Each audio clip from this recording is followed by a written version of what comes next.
আসসালামু আলাইকুম সুপ্রিয় শিক্ষার্থীবৃন্দ, কেমন আছো সবাই? আশা করি সুস্থ আছো, ভালো আছো, নিরাপদে আছো। আমি নিশাত রহমান, গুঞ্জনমারি হাট আদর্শ উচ্চ বিদ্যালয়ের একজন সহকারী শিক্ষক জীববিজ্ঞান। আবারও হাজির হয়ে গেলাম তোমাদের মাঝে আজকে অনলাইন ক্লাসে। আচ্ছা, একটু বোর্ডের দিকে লক্ষ্য করি।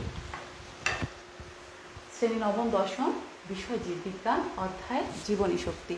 অর্থাৎ জীবনী শক্তি অধ্যায়ের কিন্তু আমি ধারাবাহিক পর্বের আজকে তৃতীয় পর্বে অবস্থান করছি। আমরা সালোক সংশ্লেষণ নিয়ে আলোচনা করেছিলাম, তাই না? আমরা জীবনী শক্তি অধ্যায়ের সালোক সংশ্লেষণের আগে দুটি পর্ব আমার ছিল। প্রথম পর্বে আমি আলোচনা করেছিলাম সালোক সংশ্লেষণের আনুষঙ্গিক যে বিষয় সংজ্ঞা ছিল, রাসায়নিক সমীকরণ কী ছিল, তাই না? সেগুলো নিয়ে আলোচনা করেছিলাম। দ্বিতীয় পর্বে ছিল সালোক সংশ্লেষণ প্রক্রিয়ার যে দশা দুটি আছে তার মধ্যে আলোক নির্ভর দশাটি নিয়ে আমি বিস্তারিত আলোচনা করেছিলাম। মনে আছে তোমাদের? মনে আছে। আজকে আমি আলোচনা করব পর্ব 3, শেষ পর্ব আমার এটা সালোক সংশ্লেষণের আলোক নিরপেক্ষ দশা। আলোচনা করব আলোক নিরপেক্ষ দশার যে বিক্রিয়াগুলো আছে সেগুলো নিয়ে আমি আলোচনা করব। আচ্ছা, আলোচনার শুরুর পূর্বে কিন্তু আমি একটি কথা বলে রাখতে চাই যে আমার প্রথম যে পর্ব দুটি ছিল সে পর্ব দুটি তোমরা যারা যারা দেখোনি, যদি প্রয়োজন পড়ে সেই জন্য আমি আজকের ভিডিওর যে কমেন্ট বক্স আছে সেখানে আমি লিঙ্ক দুটি দিয়ে রাখবো, প্রয়োজনে তোমরা সেখান থেকে দেখে নিতে পারো। আচ্ছা, তাহলে শুরু করি আলোক নিরপেক্ষ দশার বিক্রিয়া। শুরুতেই আলোক নিরপেক্ষ দশা কাকে বলে সেটা একটু জেনে নিই আমরা। আলোক নিরপেক্ষ দশা শুনেই কিন্তু তোমরা বুঝতে পেরে গেছো, তাই না? এখানে সূর্যের আলোর হয়তো কোনো প্রয়োজন নেই। হ্যাঁ, সূর্যের আলোর এখানে কোনো সরাসরি প্রয়োজন নেই। যেহেতু সরাসরি সূর্যের আলোর কোনো প্রয়োজন পড়ছে না, তাই এই দশাকে আলোক নিরপেক্ষ দশা বলা হয়। আচ্ছা, সরাসরি কথাটি যে আমি বললাম, এখানে প্রত্যক্ষ পরোক্ষ একটা ব্যাপার চলে আসছে, তাই না? প্রত্যক্ষভাবে আলোর কোনো প্রয়োজন নেই, কিন্তু একটু ডিপলি যদি চিন্তা করো, গভীরভাবে যদি চিন্তা করো, তাহলে একটু তোমরা বুঝতে পারবে যে প্রত্যক্ষ না থাকলেও পরোক্ষভাবে কিন্তু আলোর একটি সংযোগ এখানে আছে। কিভাবে একটু আমি বলি। আমি আগের পর্বে বলেছিলাম আলোক নির্ভর দশায় যে ওখানে সূর্যের আলোর প্রভাবে কিন্তু সে কী করছে, নানা রকম ক্রিয়া বিক্রিয়ার মাধ্যমে সর্বশেষ যে বস্তুটি উৎপন্ন করছে সেটা হচ্ছে বিজারিত এনএডিপি। মনে আছে? সেই এনএডিপি কিন্তু আলোক নির্ভর পর্যায়ে আর কোনো কাজে আসছে না। সেটা কি করবে? আলোক নিরপেক্ষ যে দশাটি আছে সেখানে প্রবেশ করে সেই বিক্রিয়ার মধ্যে অংশগ্রহণ করবে, সেটা আমরা দেখব একটু পরে। তাহলে কি হচ্ছে, আলোক নির্ভর দশার মধ্যে যে বিক্রিয়াটি, যে বিজারিত এনএডিপি উৎপন্ন হচ্ছে সেটা আবার প্রবেশ করছে আলোক নির্ভর পর্যায়ে মানে দশার বিক্রিয়াতে। তাহলে এখানে কি বোঝা যাচ্ছে যে সূর্যের আলোটা কোথায় থেকে কোথায় এসে পৌঁছালো, তাই না? আলোক নির্ভর পর্যায় থেকে আলোক নিরপেক্ষ পর্যায়ে এসে পৌঁছালো। তাহলে পরোক্ষভাবে কিন্তু এখানে আলোর একটি ব্যাপার আছে, তাই না? আচ্ছা, যাই হোক, যেহেতু সরাসরি সূর্যের আলোর কোনো প্রয়োজন নেই তাই একে আমরা আলোক নিরপেক্ষ দশা বলবো। এবার আসি এই দশার আরেকটি নামে, সেটা হচ্ছে অন্ধকার দশা। অন্ধকার দশা শুনলেই কিন্তু মনে হয় যে এটি হয়তো দিনের বেলা নয়, রাতের বেলা সংঘটিত হয়। আসলে তা নয়, দিনের বেলায় হবে। আমি বলেছি যে আলোক নির্ভর পর্যায় শেষ হবে, তারপরে পরেই কিন্তু আলোক নিরপেক্ষ পর্যায়ের যে বিক্রিয়াগুলো আছে শুরু করবে, এবং সেটা দিনের বেলায় হবে অবশ্যই। এজন্য অন্ধকার দশা আসলে বলা যুক্তিযুক্ত হবে না, আলোক নিরপেক্ষ দশা বলাটাই এখানে যুক্তিযুক্ত হবে। কার্বন বিক্রিয়া, আলোক নিরপেক্ষ দশা আরেকটি নাম হচ্ছে কার্বন বিক্রিয়া। কেন বলা হচ্ছে কার্বন বিক্রিয়া? কার্বন বিক্রিয়া এই জন্যই বলা হচ্ছে কারণ এখানে যে কার্বন ডাইঅক্সাইড আছে সেটার যে কার্বন পরমাণু আছে তার জৈব যৌগের মধ্যে কী হচ্ছে, আবদ্ধ হয়ে যাচ্ছে। এই জন্য এই বিক্রিয়াকে আমরা কার্বন বিক্রিয়া বলতে পারবো। আরেকটি নাম আছে ব্ল্যাকম্যান বিক্রিয়া। আমি তোমাদের আগেই বলেছি 1905 সালে বিজ্ঞানী ব্ল্যাকম্যান সর্বপ্রথম আলোক নিরপেক্ষ দশার যে বিক্রিয়াগুলো আছে সেগুলো আবিষ্কার করেছিলেন বা দেখেছিলেন। এই জন্য তার নামানুসারে এই দশার নাম ব্ল্যাকম্যান বিক্রিয়া আমরা বলতে পারি। তাহলে আমরা কয়টি নাম পেলাম? 4টি নাম। আলোক নিরপেক্ষ দশা, অন্ধকার দশা, কার্বন বিক্রিয়া, ব্ল্যাকম্যান বিক্রিয়া, এই 4টি নামে আমরা বলতে পারি, ডাকতে পারি। ঠিক আছে? আচ্ছা, এবার আসবো আমরা সংগঠনের স্থান। আমি কিন্তু আগেই বলেছি যে সংগঠনের স্থান অবশ্যই আলোক নির্ভর যে পর্যায়ে আছে তার সংগঠিত স্থান হবে ক্লোরোপ্লাস্টে যে গ্রানার যে থাইলাকয়েড আছে তার মেমব্রেনে। ঠিক আছে? আর এই আলোক নিরপেক্ষ দশার যে বিক্রিয়াগুলো আছে সেটা সংগঠিত হবে ক্লোরোপ্লাস্টের যে স্ট্রমা আছে সেই স্ট্রমার মধ্যে। ক্লোরোপ্লাস্টের মধ্যে স্ট্রমাতেই আলোক নিরপেক্ষ দশাটি সম্পন্ন হবে। ঠিক আছে? তাহলে এটা ছিল আলোক নিরপেক্ষতা সংগঠনের স্থান। আচ্ছা, তোমাদের একটু বলে রাখি যে তোমাদের যে আমাদের যে নবম দশম শ্রেণীর যে জীববিজ্ঞান যে বই আছে, সেই বইতে কিন্তু কার্বন বিজারণের 3টি গতিপথের কথা উল্লেখ করা আছে। তোমরা বইটি দেখবে, সেটা আলোক নিরপেক্ষ দশার যে অংশটা আছে সেখানেই আছে। বিক্রিয়াগুলো হচ্ছে ক্যালভিন চক্র আছে, হাইজেনস্ম্যাক চক্র আছে, আরেকটি আছে ক্যাসোলেসিয়াম অ্যাসিড বিপাকের গতিপথ। এই 3টির নাম উল্লেখ করা আছে। পাঠ্য বইতে শুধু ক্যালভিন এবং হাইজেনস্ম্যাক চক্রটাই খুব সংক্ষেপে দেওয়া আছে। আমি তোমাদের সুবিধার্থে একটু বিস্তারিতভাবে আজকে আলোচনা করব। খুব সহজ, ঘাবড়ানোর কোনো কারণ নেই। অনেক সহজভাবেই নবম এবং দশম শ্রেণীর উপযুক্ত করে আজকে আমি তোমাদের বিক্রিয়া এবং যে লেখচিত্র আছে চক্রর লেখচিত্রের সাহায্যে আজকে আমি তোমাদের সামনে উপস্থাপন করব। আসো শুরু করি। প্রথম যে চক্রটি আছে ক্যালভিন চক্র। ক্যালভিন চক্র দিয়ে শুরু করব। ক্যালভিন চক্র কেন বলা হচ্ছে এই চক্রকে? কারণ বিজ্ঞানী ক্যালভিন এবং বেসাম সর্বপ্রথম এই চক্রটি কী করেছিল, দেখেছিলেন, অবলোকন করেছিলেন বা আবিষ্কার করেছিলেন। এই জন্য তাদের নাম অনুসারে এটাকে ক্যালভিন বেসাম চক্র বলা হয়, সংক্ষেপে বলা হয় ক্যালভিন চক্র। এই চক্রকে আবার বলা হয় C3 গতিপথ। কেন বলা হচ্ছে C3 গতিপথ? একটু সংজ্ঞাটার দিকে লক্ষ্য করি। সংজ্ঞাটা হচ্ছে এরকম: সালোক সংশ্লেষণের সময় কার্বন ডাইঅক্সাইড বিজারণের মাধ্যমে যখন শর্করাটা উৎপন্ন হচ্ছে, যে গতিপথে যে এই কাজটা হচ্ছে, উৎপন্ন হচ্ছে, সেই গতিপথের প্রথম যে যৌগটি উৎপন্ন হবে সেটা হবে স্থায়ী যৌগ এবং 3 কার্বন বিশিষ্ট ফসফোগ্লিসারিক অ্যাসিড। 3 কার্বন বিশিষ্ট স্থায়ী হবে ফসফোগ্লিসারিক অ্যাসিড। সেই গতিপথকে আমরা বলবো C3 গতিপথ। যেহেতু এই ক্যালভিন চক্রে প্রথম স্থায়ী যৌগটা হচ্ছে 3 কার্বন বিশিষ্ট ফসফোগ্লিসারিক অ্যাসিড, তাই এই চক্রকে আমরা C3 চক্র বলতে পারি। ঠিক আছে, তাহলে আমরা জানলাম কাকে বলে C3 চক্র। এখন একটু আমরা বিক্রিয়াগুলোর দিকে লক্ষ্য করি। শিক্ষার্থীবৃন্দ দেখো, এখানে বিক্রিয়াগুলো যে আছে, এখানে C3 যে চক্রটা আছে সেটা 4টা ধাপে সম্পন্ন হচ্ছে। একটু বিক্রিয়াগুলো দেখো, 1 2 3 4, 4টা ধাপে সম্পন্ন হবে। প্রথম যে ধাপটি আছে কার্বন স্থিতিকরণ দশা PgA গঠন। দ্বিতীয় ধাপটি আছে PgA এর বিজারণ PgALD এর গঠন। ঠিক আছে, তৃতীয় যে ধাপটি আছে সংশ্লেষ দশা, এটা RuBP এর পুনঃসংশ্লেষ। চতুর্থ যে ধাপটি আছে সেটা হলো পুনরুৎপাদন দশা গ্লুকোজ সংশ্লেষ। এই ছিল 4টি দশা। এখানে একটু আমি বলে রাখি, আমি কিন্তু RuBP পুনরূপ কিছু কিছু আমি তোমাদের আগের পর্বগুলোতে পড়িয়েছিলাম। এখানে একটু নতুন কতগুলা দেখা যাচ্ছে, তাই তোমরা হয়তো বলছো যে এটা আবার কি। আচ্ছা, তাহলে চলো আমরা এগুলোর পূর্ণরূপগুলো একটু দেখে নিই। লক্ষ্য করো একটু বোর্ডের দিকে। RuBP আমি আগেও অবশ্যই এটা পড়িয়েছি, তারপরেও বলছি RuBP রাইবোলোজ বিসফসফেট। এর পূর্ণরূপ হচ্ছে রাইবোলোজ বিসফসফেট। রুবিস্কো, এখানে রুবিস্কো একটা এনজাইম, যে এনজাইমটি প্রথম যে বিক্রিয়াটি আছে প্রথম ধাপের বিক্রিয়ায় অংশগ্রহণ করবে। রুবিস্কোর পূর্ণরূপ হচ্ছে রাইবোলোজ 1,5 বিসফসফেট কার্বক্সিলেজ অক্সিজেনেস। ঠিক আছে, PgA, PG হচ্ছে phosphoglyceric acid, PgALD phosphoglyceric aldehyde, phosphoglyceric aldehyde. ঠিক আছে, তাহলে আমরা জেনে নিলাম পুরোরূপ। এগুলো তোমাদের খাতায় অবশ্যই তোমরা লিখবে এবং অবশ্যই ইংরেজিতে তোমরা এটা ট্রাই করবে। বাংলায়ও লেখা যায়, ইংরেজিতে ট্রাই করবে। কেন? যখন তোমরা SSC বা তার আরও হায়ার স্টাডিতে যাবে তখন কিন্তু তোমাদের এটা ইংরেজিতে লিখতে হবে। এর জন্য বাংলার পাশাপাশি তোমরা ইংরেজিটাও ট্রাই করবে। আচ্ছা, এবার দেখো আমি যে C3 চক্রের যে বিক্রিয়াগুলো আছে তার রাসায়নিক সমীকরণে 1 নম্বর বিক্রিয়া কী ছিল? কার্বন স্থিতিকরণ দশা PgA এর গঠন, তাই না? এখানে দেখো carbon dioxide ribulose bisphosphate RuBP 5 carbon বিশিষ্ট রাইবোলোজ বিসফসফেট রুবিস্কো এনজাইমের সহায়তায় কি উৎপন্ন করছে? PgA phosphoglyceric acid.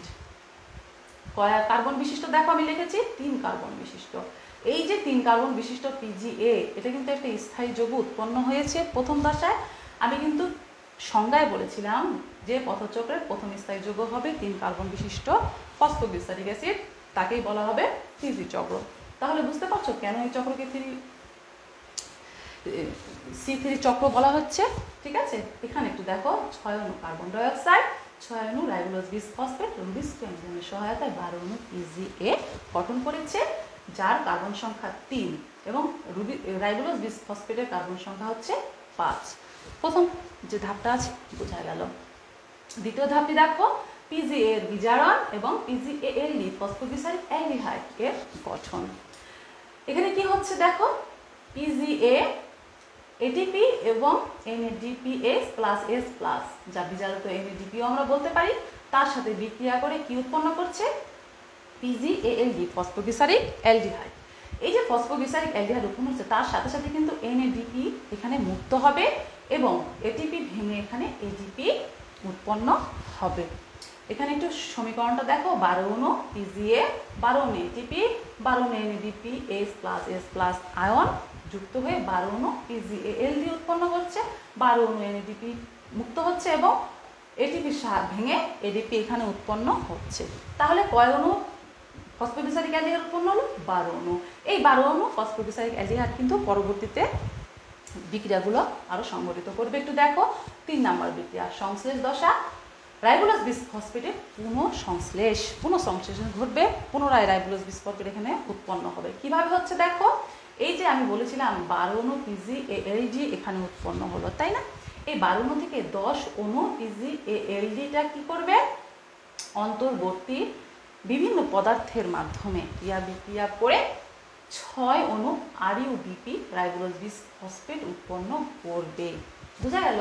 এখান থেকে 10 অণু আসবে, অন্তর্বর্তী পদার্থের মাধ্যমে ক্রিয়া বিক্রিয়া করে রাইবোলোজ বিসফসফেট উৎপন্ন করবে পুনরায়। কেন বলছি আমি পুনরায়?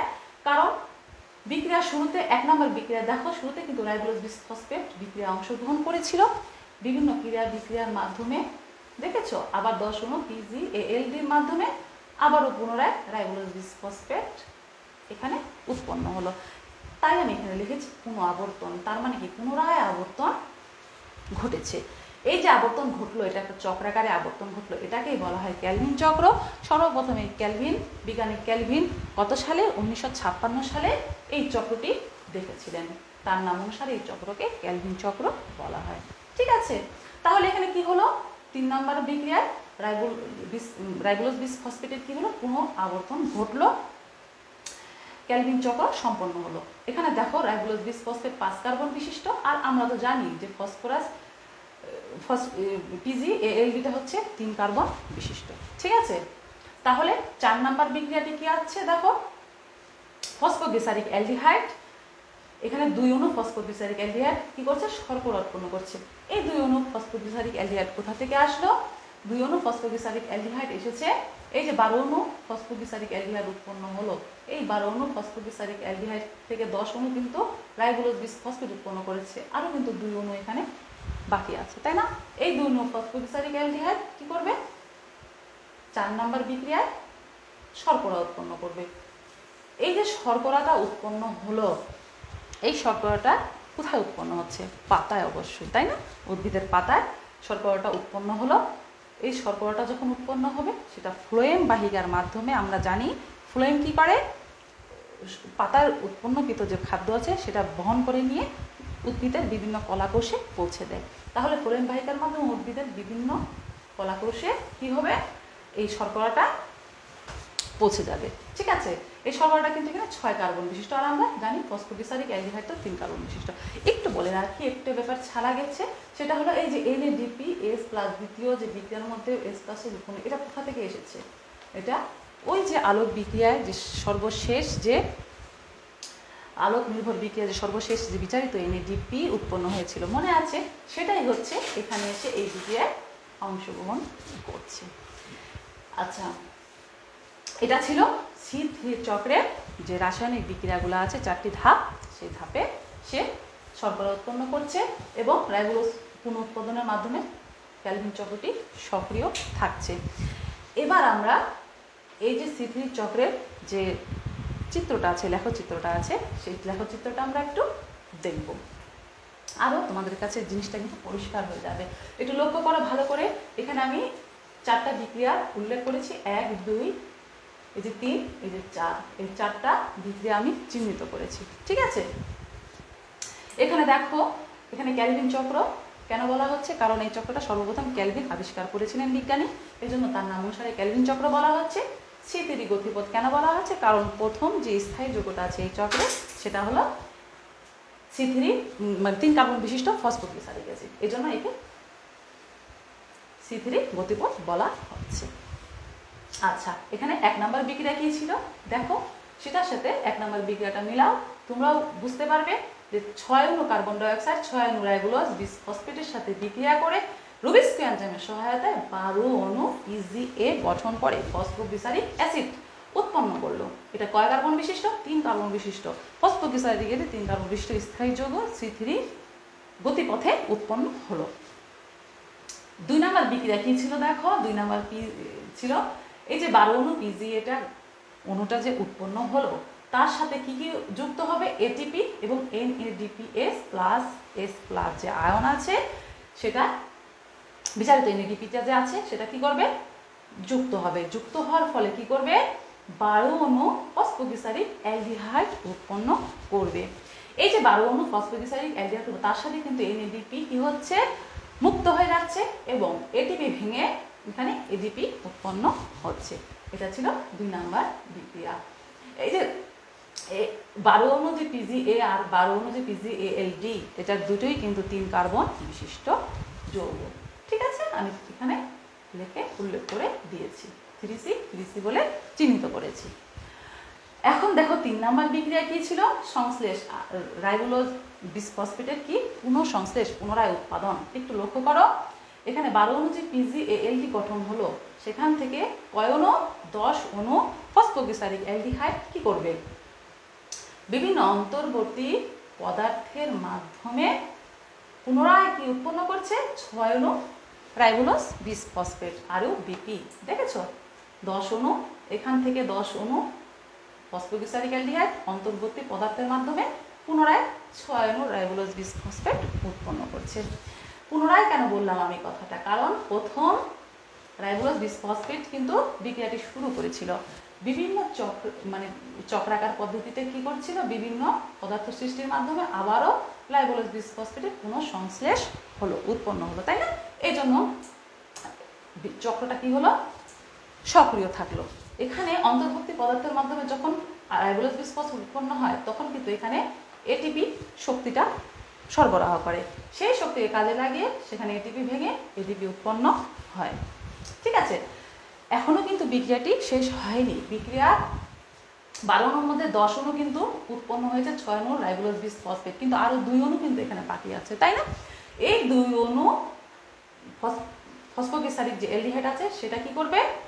শর্করা উৎপন্ন করবে। দেখেছো CCH12 OC হচ্ছে শর্করা সংকেত, CCH12 অর্থাৎ শর্করা এখানে উৎপন্ন হলো। 4 নম্বর বিক্রিয়া দিয়ে আমি এখানে চিহ্নিত করেছি। তাহলে কি হলো? শর্করাটি উৎপন্ন হলো। এই শর্করাটা তো উৎপন্ন হতেই আছে, তাই না? চক্রটা চলতেই আছে, শর্করা উৎপন্ন হচ্ছেই। এই শর্করাটা আবার কি করে?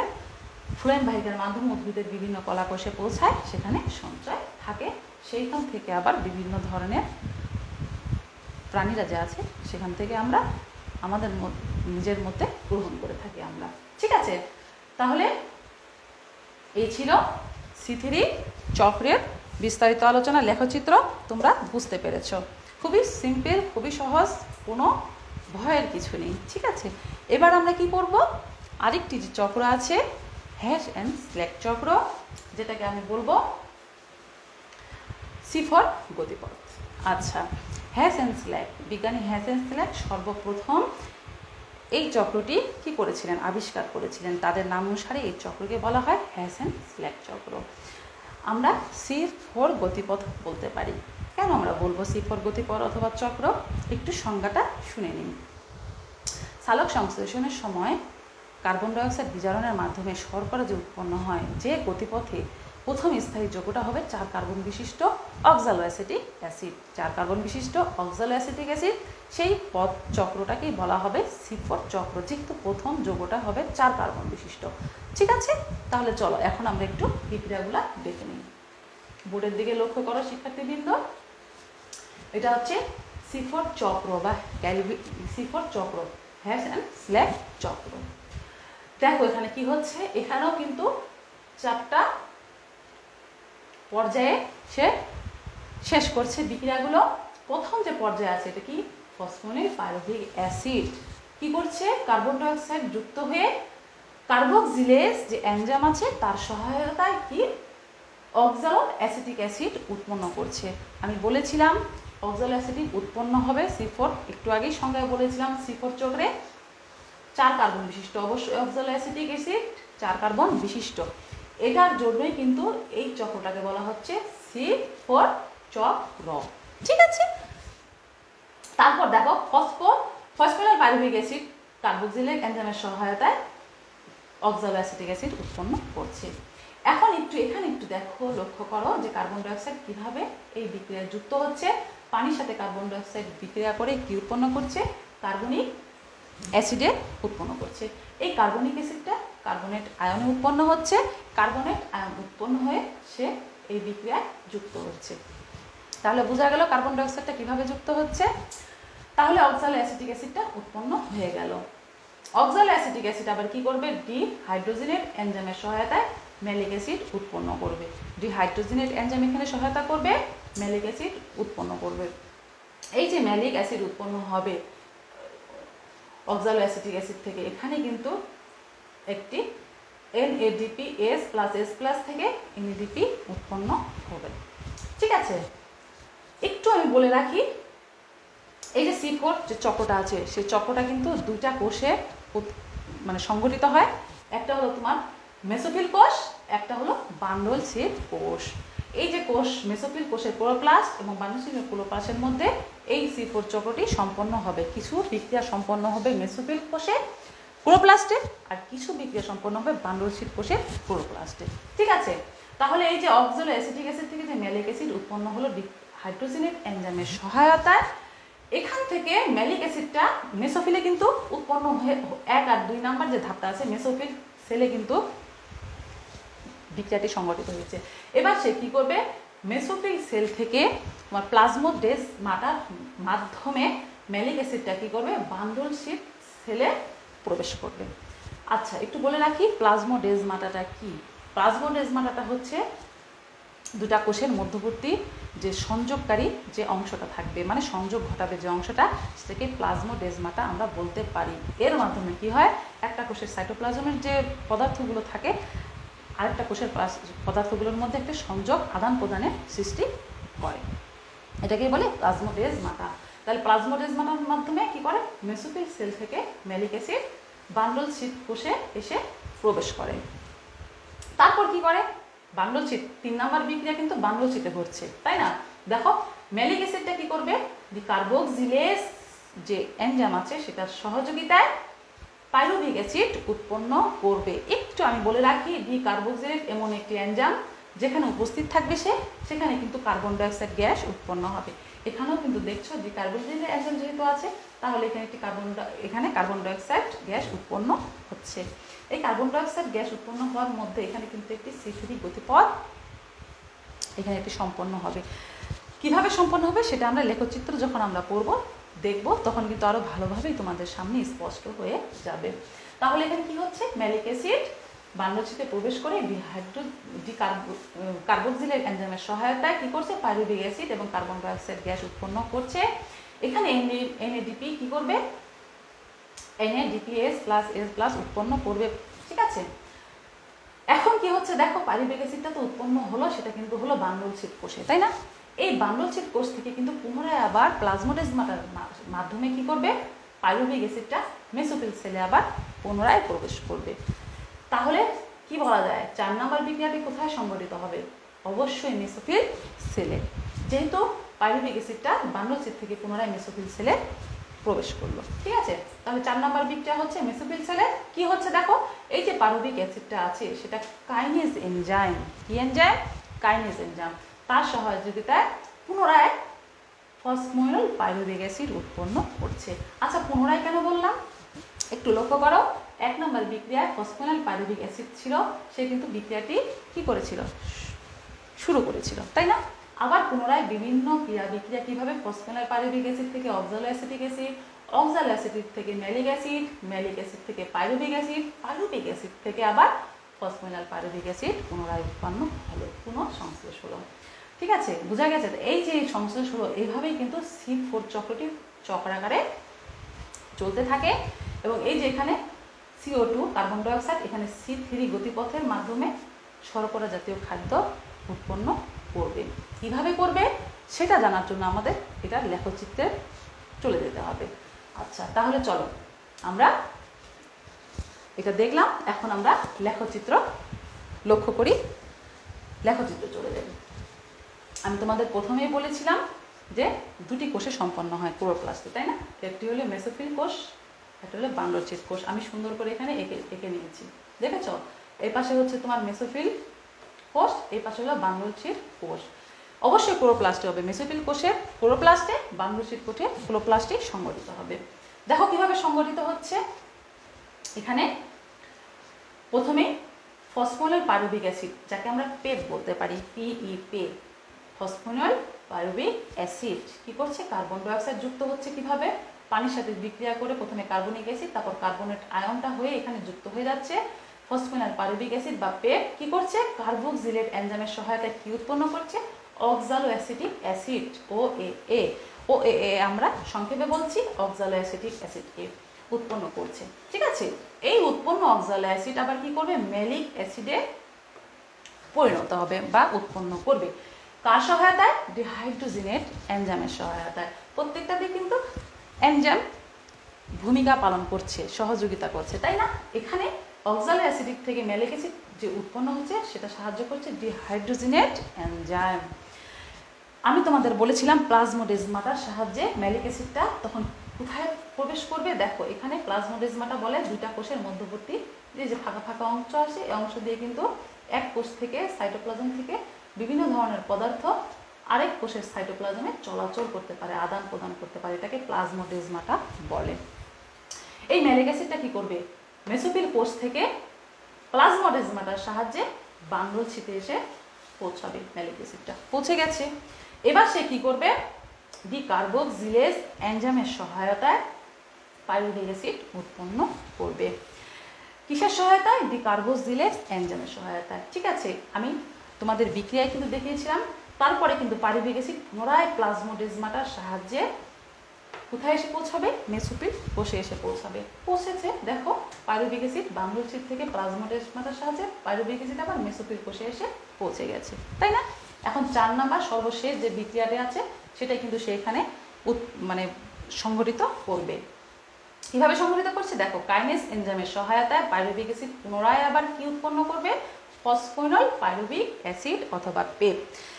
এই যে পুনরায় বললাম, কেন বললাম? কারণ প্রথম শুরু হয়েছিল এখান থেকে বিভিন্ন ধরনের বিক্রিয়ার মাধ্যমে পুনরায় আবার কিন্তু পেপি সৃষ্টি হয়েছে। ফসফোনিল পাইরুভিক যে অ্যাসিড আছে সেটাই কিন্তু সৃষ্টি হয়েছে।